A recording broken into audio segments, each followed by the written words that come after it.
বাকিও যে টপিকসগুলো থাকবে এই অধ্যায়ের এগুলো ইজি। আমরা এটার বাংলা ভার্সন ইন্টারমিডিয়েটে করছি, ওই যে লিফো ফিফোর এগুলো। তারপরে প্রিন্সিপালস অফ অ্যাকাউন্টিং এর মধ্যে, কস্ট অ্যাকাউন্টিং এর মধ্যে থার্ড ইয়ারে এটা ছিল। যাদের মোটামুটি একটু বইয়ের সাথে যোগাযোগ ছিল তাদের এই জিনিসগুলো করা। তো এখানে ইলাস্ট্রেশন 15 যেটা আছে যে পারপেচুয়াল ইনভেন্টরি সিস্টেমের, তোমরা নিশ্চয়ই জানো যে ইনভেন্টরি সিস্টেম দুই প্রকার, একটা পিরিয়ডিক আর একটা হলো পারপেচুয়াল। পিরিয়ডিকটা হলো যে আমি আমার ইনভেন্টরির পরিমাণটা 6 মাস পরে বা 3 মাস পরে বা 1 বছর পরে আমি জানতে পারবো যে কি পরিমাণ ইনভেন্টরি আছে। এটা পিরিয়ডিক ইনভেন্টরি সিস্টেম বা কালান্তিক মজুদ পণ্য বলে বাংলায়। আর আরেকটা হলো পারপেচুয়াল ইনভেন্টরি সিস্টেম, যে অবিরত মজুদ পদ্ধতি, যেটা আমি এখন এই মুহূর্তে বলে দিতে পারবো যে ইনভেন্টরির পরিমাণ কত আছে। 2 দিন পরে বলা যাবে, 3 দিন, মানে যে কোনো মুহূর্তে বলা যাবে, কারণ প্রত্যেকটা ট্রানজ্যাকশনের সাথে সাথে এর ব্যালেন্স বের করা হয়। তো এই পারপেচুয়াল ইনভেন্টরি সিস্টেমের এখানে জানুয়ারির 1 তারিখ থেকে শুরু করে 31 জানুয়ারি পর্যন্ত ট্রানজ্যাকশনগুলো দেয়া আছে। ট্রানজ্যাকশনের মধ্যে আছে যে বিগিনিং ইনভেন্টরি, তারপর পারচেজড, সোল্ড, পারচেজড, এইভাবে ট্রানজ্যাকশনগুলো দেয়া আছে এবং ইউনিটগুলো দেয়া আছে যে কোন ট্রানজ্যাকশনে কত ইউনিট ক্রয় করা হয় এবং বিক্রি করা হয়।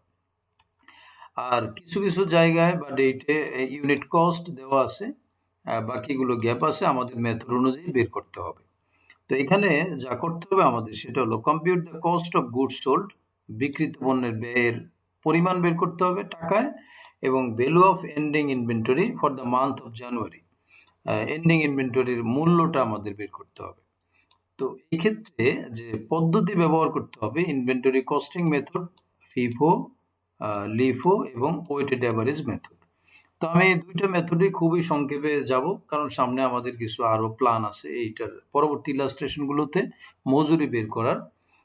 তো লিফো ফিফো যেহেতু খুবই ইজি, এখানে যেমন ফিফোটা দেয়া আছে, তো আমরা সাধারণত এই কলামগুলো একটু মনে রাখতে হবে যে ডেট, ট্রানজ্যাকশন টাইপ, পারচেজ এবং কস্ট অফ গুডস সোল্ড, এবং সর্বশেষ কলাম হলো ব্যালেন্সের। তো প্রথমটায় বিগিনিং যে ইনভেন্টরি দেওয়া আছে যে 10 ইউনিট প্রত্যেকটা 120 টাকা করে, মোট 1200 টাকা। আমরা এখানে টোটালটাই লিখলাম একেবারে ইউনিট সহ, পার ইউনিট এবং টোটাল অ্যামাউন্ট। জানুয়ারির 5 তারিখে পারচেজ হয়। একটু খেয়াল করব যে আমাদের যে আগের ব্যালেন্সটা থাকে সেটাকে আমরা আগে লিখব, এই যে 10 গুণ 120, 1200 টাকা, আর পরে যে পারচেজ হয় 40 ইউনিট 125 টাকা করে 5000, এটাকে সম্পূর্ণ আলাদা তার নিচে বসায় দেব। এইভাবেই আমরা ফিফো মেথডে এই ইনভেন্টরি রেকর্ডিং গুলো আমরা করছি এর আগে। 40 ইউনিট 120 টাকা করে 5000 টাকা। আচ্ছা, 10 তারিখে যে সোল্ড হয় মোট কত ইউনিট? 20 ইউনিট। এটা প্রশ্নের মধ্যে দেওয়া আছে, দেখো যে 10 তারিখে সোল্ড হয় 20 ইউনিটস। এখন এই 20 ইউনিটের মধ্যে আমাদের মেথডটা যেহেতু ফিফো মেথড, তো সেই ক্ষেত্রে 20 ইউনিট আসবে কোত্থেকে? প্রথম যে 10 ইউনিট ছিল বিগিনিং ব্যালেন্স, ওইটার থেকে আসবে। আর ওইটার তাহলে ওইটা রেট কত? 120 টাকা রেট। আর যে 40 ইউনিট আছে পরে যে ক্রয় করা হয় জানুয়ারির 5 তারিখে, এখান থেকে আসবে 10 ইউনিট। আর তার রেট কত? পার ইউনিট কস্ট কত? 125 টাকা। এবার ব্যালেন্স যেটা থাকবে, তার মানে এই 10 ইউনিট আমাদের তো বিক্রি হয়ে গেল এবং 40 ইউনিটের মধ্যে 10 ইউনিট বিক্রি হলো, তার মানে আর বাকি থাকে 30 ইউনিট। তার রেট কত হবে? 125 টাকা। ঠিক এইভাবে আমি যে ফিফো মেথডে যেটা আগে ছিল বিক্রি করার সময়, এটাকে আগে আমি বিক্রি করব। তো এই মেথডে গেলে আমাদের এন্ডিং ইনভেন্টরি থাকে 50 ইউনিটস। এই 50 ইউনিটস এর ব্যাখ্যাটা হলো যে 10 ইউনিট আর হলো 40 ইউনিট, 130 টাকার রেট একটা, আর একটা 132 টাকা রেট একটা। তাহলে এইভাবে আমি টাকা পাই যে 1300, আর আরেকটা হলো 5280 টাকা। তো 5280, দুইটাকে আমি যদি যোগ করি, যে 5280 এবং 1300, তাহলে যোগফল হয় 6580 টাকা। এটা কিসের মূল্য? এই 50 ইউনিটের মূল্য এটা। তা আমাদের দুইটা তথ্য কিন্তু বলা আছে প্রশ্নে বের করতে, যে কস্ট অফ গুডস সোল্ড আর ভ্যালু অফ এন্ডিং ইনভেন্টরি। তাহলে আমাদের ভ্যালু অফ এন্ডিং ইনভেন্টরি কত? 50 ইউনিটের ভ্যালু হলো 6580 টাকা, আর কস্ট অফ গুডস সোল্ড হলো, কস্ট অফ গুডস সোল্ড, এই কস্ট অফ গুডস সোল্ড হলো মোট 11,400 টাকা। 11,400 আসছে কিভাবে? এই যে এখানকার সকল কস্টগুলো যোগ করার পরে 1200, 1250, 2,500 এই সবগুলো যোগ করে আমি 11,400 পেলাম। তাহলে FIFO মেথডে আমাদের দুইটা তথ্য আমরা পেলাম। কস্ট অফ গুডস হলো 11,400 এবং এন্ডিং ইনভেন্টরি ভ্যালু হলো 6,580 টাকা। একইভাবে লিফো মেথডে আমরা প্রথম দুইটা ট্রানজেকশন যদি দেখি, যে স্বাভাবিকভাবে বিগিনিং ইনভেন্টরি 10 ইউনিট 120 টাকা করে 1200 টাকা, আবার পরে যে 40 এসে যুক্ত হইলো, এটা ঠিক এইভাবে আছে, কিন্তু বিক্রি করার সময় যে 20 ইউনিটস যে বিক্রি হবে জানুয়ারির 10 তারিখে, 20 ইউনিট যাবে হলো লাস্ট ইন ফার্স্ট আউট, মানে শেষে যেটা আসছে, মানে 40 ইউনিট থেকে 20 ইউনিট যাবে, আর এখান থেকে থাকবে 20 ইউনিট, আর শুরুর যে 10 ইউনিট ছিল ওইটা ওইভাবেই থাকবে। মেথডের কারণে ওইটা আর এখন বিক্রি করা যাবে না। তাহলে এই ক্ষেত্রে এখানেও মোট 30 ইউনিট থাকে এই ডেটের পরে, জানুয়ারির 10 তারিখের পরে, আর ফিফো মেথডেও 30 ইউনিট থাকে, কিন্তু পার ইউনিট কস্টের ব্যবধানের কারণে এই 30 ইউনিটের মূল্য ব্যবধান হবে। লিফো মেথডেও আলটিমেটলি এন্ডিং ইনভেন্টরি কিন্তু 50 ইউনিটই থাকতেছে, কিন্তু এই ধারাবাহিকতায় আমরা যদি কস্ট দেখি একটু ব্যবধান হয়, সেটা হলো 6,340, আর আগেরটা ছিল কত? 6,580। আর কস্ট অফ গুডস সোল্ডও দেখি 11,640 টাকা, আর এখানে ফিফো মেথডে ছিল কত? 11,400 টাকা। আমরা লিফো এবং ফিফো মেথডে যেটা করছি সেটা হলো ইউনিট আসে ওইটাকে পার ইউনিট সহ লিখি, এবং যখন বিক্রি করি তখনও পার ইউনিটটা উল্লেখ করে বিক্রি করি। এই ক্ষেত্রে ওয়েটেড অ্যাভারেজ মেথডটা একটু ব্যতিক্রম হলো যে প্রত্যেকটা ট্রানজেকশনের শেষে আমরা একটা পার ইউনিট কস্টে আসবো। আমরা যদি খেয়াল করি লিফো এবং ফিফোর ক্ষেত্রে প্রত্যেকটা পার ইউনিট কস্ট উল্লেখ করা হয়, যেমন 120 টাকা, 125 টাকা, এটা উল্লেখ করা হয় যে যত ইউনিটের পার ইউনিট যত, এটা উল্লেখ করা হয় আলাদা আলাদা, কিন্তু ওয়েটেড অ্যাভারেজের সময় এটা একসাথে আসবে। যেমন বিগিনিং ইনভেন্টরি লিখলাম 10 ইউনিট 120 টাকা করে 1200 টাকা, এটা শুরুতে ছিল, কিন্তু পরে যখন পারচেজ করে 40 ইউনিট, খেয়াল করব এই 10 ইউনিটের সাথে 40 ইউনিট যুক্ত হয়ে এটা সরাসরি 50 ইউনিটে রূপান্তর হলো, মানে টোটাল ইউনিটসটা। আর টাকার দিকে দেখবো আমরা, এখানে যেটা আমরা করব, টাকার সাথে টাকা যোগ করব, 1,200 যোগ 5,000, 10 ইউনিট যোগ 40 ইউনিট, তাহলে 10 ইউনিট আর 40 ইউনিট যোগ করলে পাবো কত? 50 ইউনিট। আর 1,200 টাকা আর 5,000 টাকা যোগ করলে পাবো কত? 6,200 টাকা। এই 6,200 টাকাকে যদি আমি 50 দ্বারা ভাগ করি, তাহলে এই ইউনিটটা পাবো 124 ইউনিট, পার ইউনিট কস্ট 124 টাকা। এইটা আমাদেরকে বের করতে হবে। তাহলে ওয়েটেড অ্যাভারেজ কস্টের ক্ষেত্রে পার্থক্যটা হলো যেখানে ইউনিটের সাথে ইউনিট যোগ হবে অথবা বিয়োগ হবে। যোগ হবে কখন? যখন পারচেজ থাকবে, কারণ এখানে পারচেজ বলা আছে, তো যোগ হবে, এখানে 50 ইউনিট আসছে। আবার 1,200 টাকা 5,000 টাকা যোগ হবে, তো টাকার সাথে টাকা যোগ, ইউনিটের সাথে ইউনিট যোগ করব, করার পরে আমরা ভাগ করে এই পার ইউনিট কস্টটা বের করব। আমরা আরেকটা দেখি, যেখানে সোল্ড হইলো যে 20 ইউনিট সোল্ড করলো, তাহলে সেই ক্ষেত্রে রেট কত? 124 টাকা, এটা আসছে এই যে এখান থেকে। এখন আমরা কিভাবে বের করব? যে 50 ইউনিট থেকে যখন বিক্রি হয় তখন তো বিয়োগ হবে, তো 20 ইউনিট যদি বিয়োগ হয় তাহলে থাকে 30 ইউনিট, আর 6,200 টাকা থেকে যদি 2,480 টাকা যদি বিয়োগ করি, তাহলে টাকা থাকে 3,720 টাকা। এবার রেট বের হবে 124 টাকা। সবসময় এরকম হবে না, যেমন এখানে এসে চেঞ্জ হয়ে গেছে যে 30 ইউনিটের সাথে আবার নতুন করে ক্রয় 50 ইউনিট, তাহলে এখানে যোগফল হলো 80 ইউনিট, আর 3,720 টাকার সাথে যোগ হবে 6,500 টাকা, এখানে আসছে 10,220 টাকা। এবার এই 10,220 টাকাকে যদি 80 দ্বারা ভাগ করি, এই যে আমরা নতুন পার ইউনিট কস্ট পাইলাম 127 টাকা 75 পয়সা।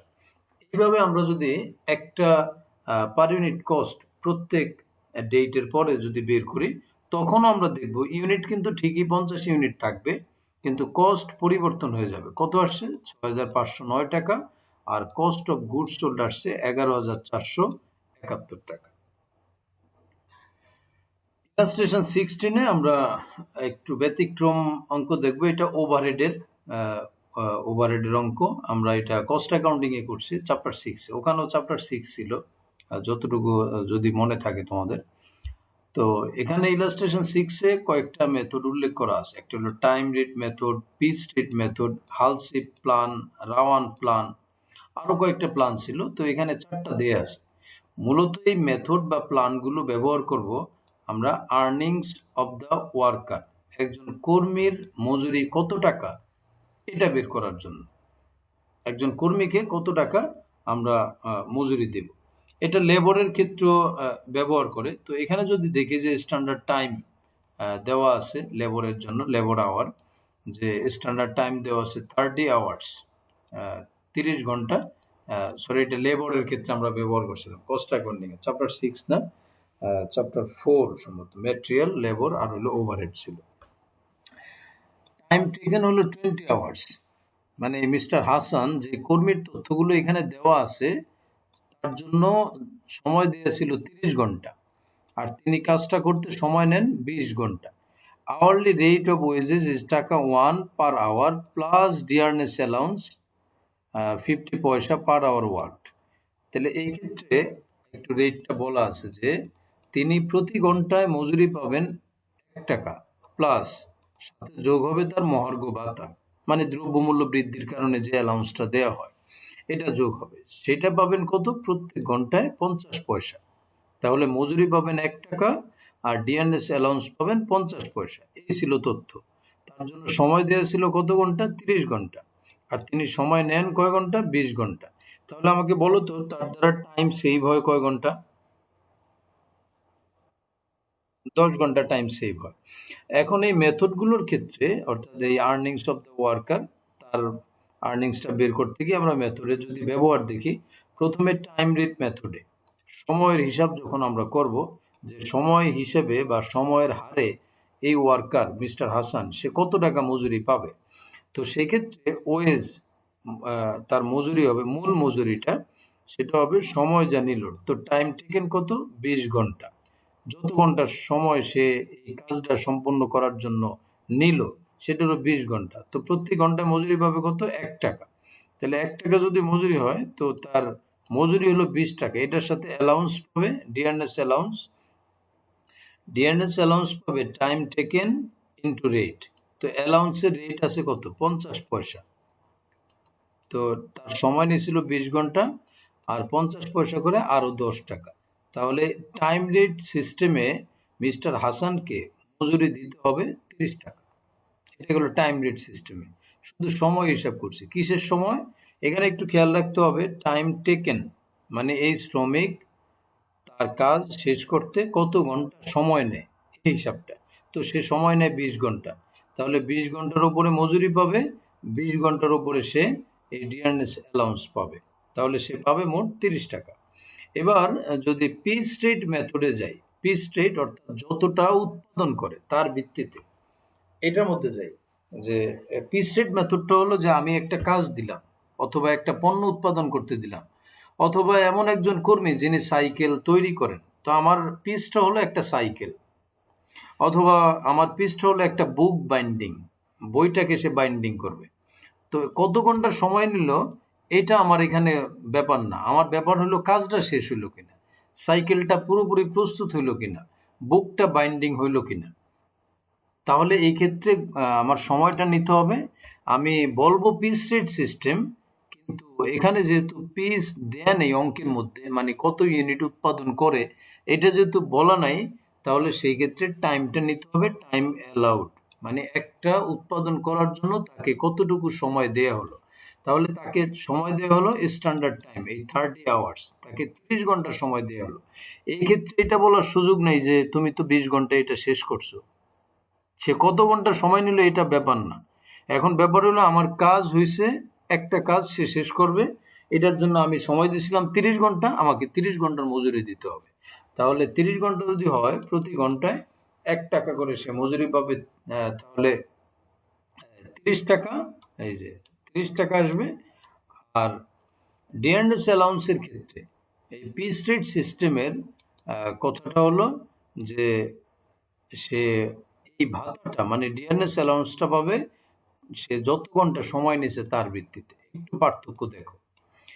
টাইম রেট মেথডে হলো যে সে মজুরিও পাবে যত ঘন্টা কাজ করছে তত ঘন্টার, এবং অ্যালাউন্সও পাবে যত ঘন্টা কাজ করছে তত ঘন্টা।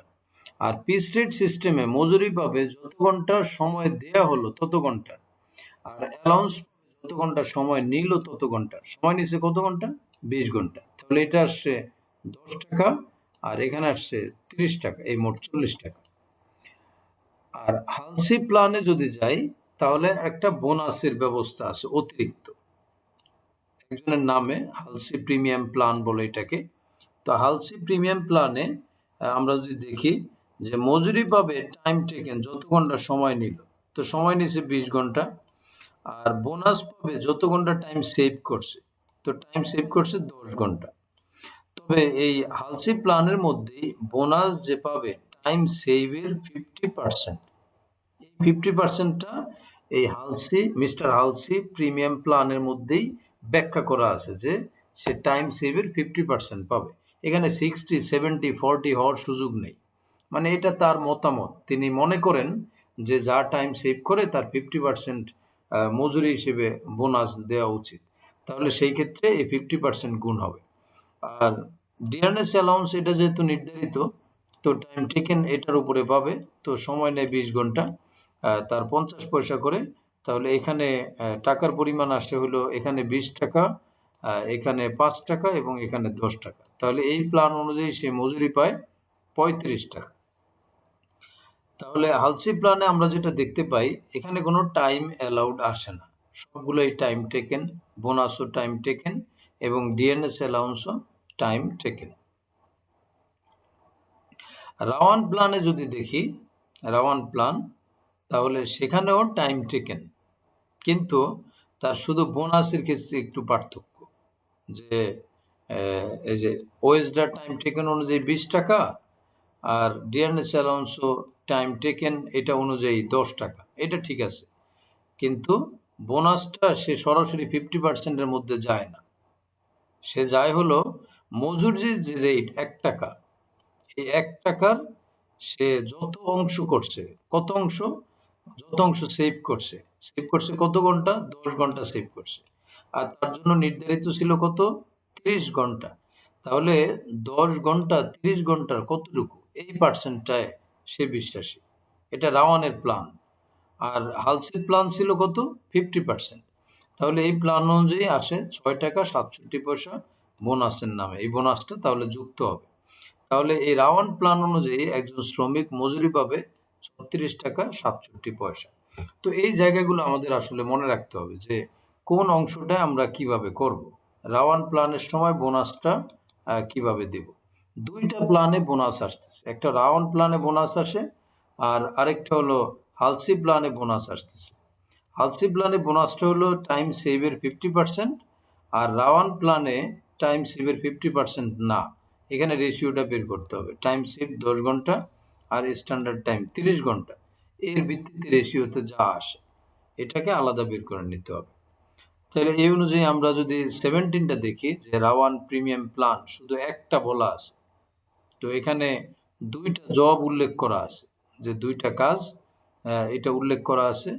প্রথম কাজের জন্য টাইম দেওয়া আছে 25 ঘন্টা, দ্বিতীয় কাজের জন্য টাইম দেওয়া আছে 30 ঘন্টা।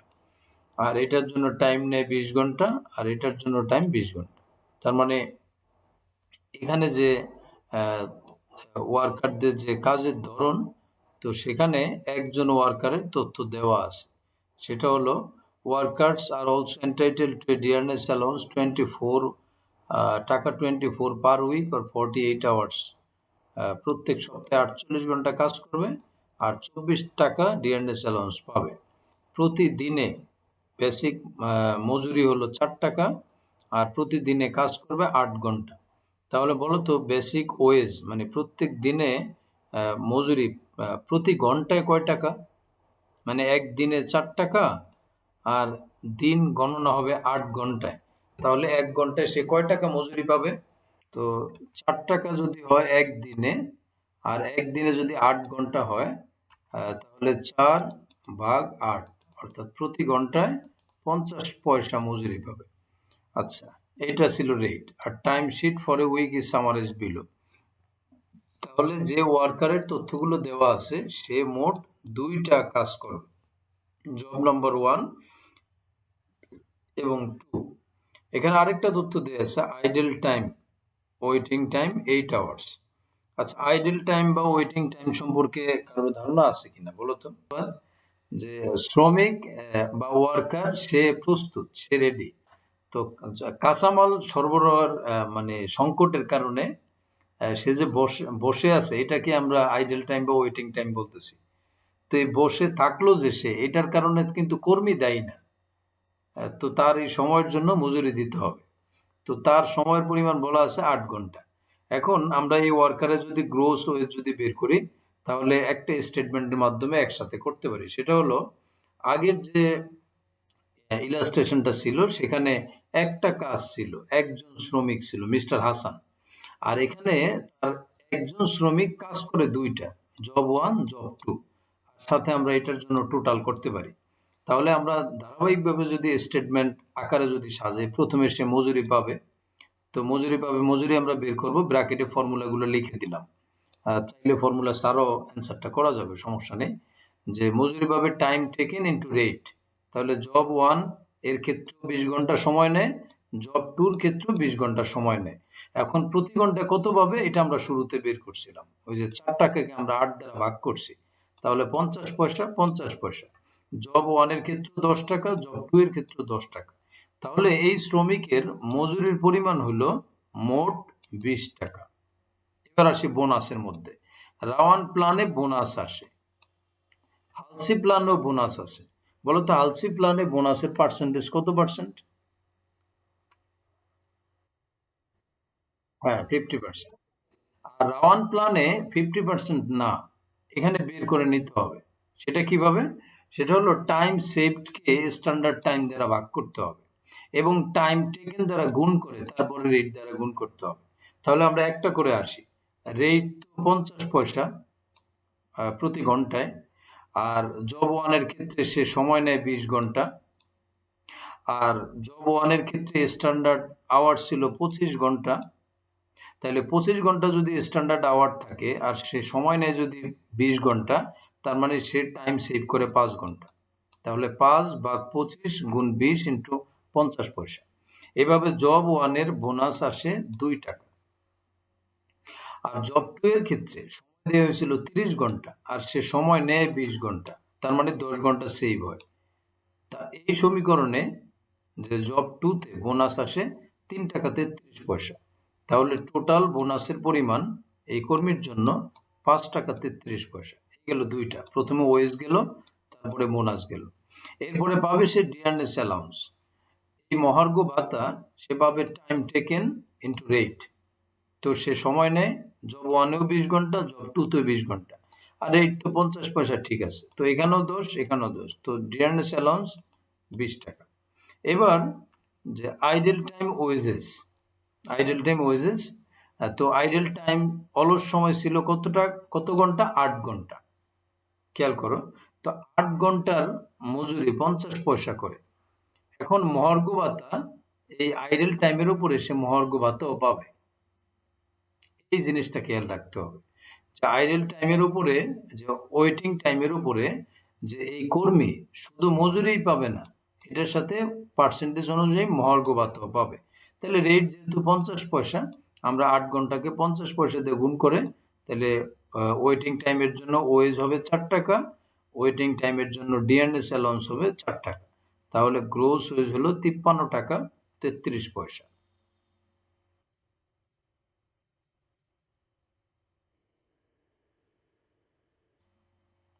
না, এটা উল্লেখ থাকবে না। যেমন এটা কিন্তু এখানে উল্লেখ করা নাই। আহ, এখানে দেখো, শুধু এতটুকু উল্লেখ করা আছে, workers are also entitled to a dearness allowance of taka 24 per week of 48 hours. তাহলে এইটাও যে 50 পয়সা যে ডিয়ারনেস অ্যালাউন্স দিতেছে, এটা দিতে হবে, এটা বলা আছে। ওয়েটিং টাইম সম্পর্কে বলা নাই। তো ওয়েটিং টাইম যেটা দেওয়া আছে, এটা একটা বেসিক আওয়ার্স এই কর্মীর জন্য। এই কারণে ওয়েটিং টাইমের জন্য একদিকে ওএস পাবে, মানে মজুরি পাবে, আর একদিকে ডিয়ারনেস অ্যালাউন্সও পাবে। তাহলে ডিয়ারনেস অ্যালাউন্সের রেটটা কিন্তু এখান থেকে আমরা নিলাম যে 24 টাকা আর হলো 48 ঘন্টা, তাহলে এখানে 0.50, এখানেও 50 পয়সা। তার মানে মজুরির রেটও 50 পয়সা। মজুরির রেট আসছে কিভাবে? 4 টাকা আর হলো 8 ঘন্টা। আর ডিয়ারনেস অ্যালাউন্স আসছে কিভাবে? 24 টাকা আর হলো 48 ঘন্টা। তো এখানে 0.50 আর এখানেও 0.50। তাহলে এখানে অতিরিক্ত আসছে কি, যে আইডেল টাইমের জন্য মজুরিও আসবে, আইডেল টাইমের জন্য ডিয়ারনেস অ্যালাউন্স আসবে।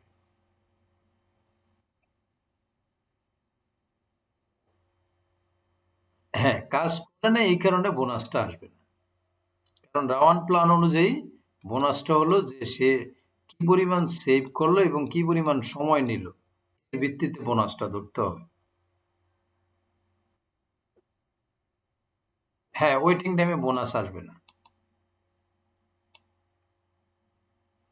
কারণ ওয়েটিং টাইমে বোনাস দিতে গেলে বলতো কোন তথ্যের অভাবে বোনাস ক্যালকুলেশন করা যাবে না? কারণ এখানে তো 8 ঘন্টা সময় উল্লেখ করা আছে। এটা তো কোনো কাজের সময় না, অলস সময়। তো আমি এখান থেকে সেভ হইল কতটুকু বা সময় নিল কতটুকু, এটা তো আমি বের করতে পারতেছি না।